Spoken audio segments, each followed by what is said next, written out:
Welcome, in front of me is a REALME GT2, and today I will show you how you can enable and set up your Do Not Disturb mode.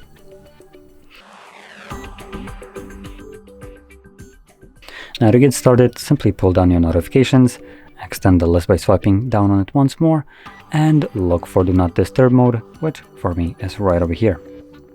Once you find this icon, first time around I recommend holding it. This will take you not to this pop-up, but we can select more, and this will then take us to settings. And here we have a couple of the settings obviously associated with the Do Not Disturb mode. So I'm gonna go over the couple that are important. So number one would be the schedule, and here you have only one pre-made one. I can make new ones by tapping on this plus. You can obviously also tap on the text right here and change the parameters of the existing ones. So in here we'll see you have start time, end time, and repeat. You can select each day of the week that you wanted to run during, and that's about it. Now if you're planning to use a schedule, which will be fully automatic, just toggle it on in here like this.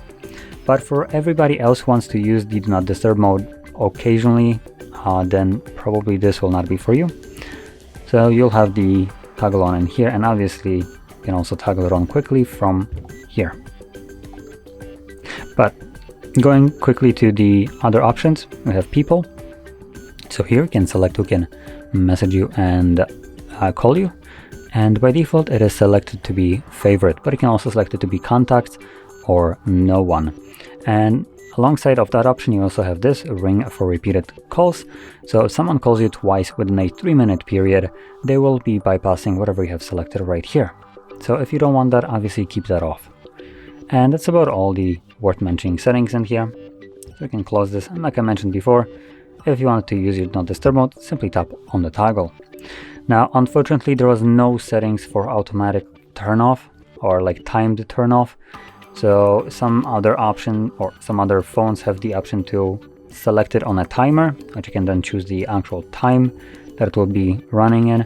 Here we don't have that, so you will need to make sure you remember that it is enabled and turn it off once you don't need it anymore. Otherwise it will be running indefinitely in the background. And obviously if that is something that you don't want, the only thing that you can do is just have a mental note. And once you remember, turn it off. Now, with this being said, if you found this very helpful, don't forget to hit like, subscribe, and thanks for watching.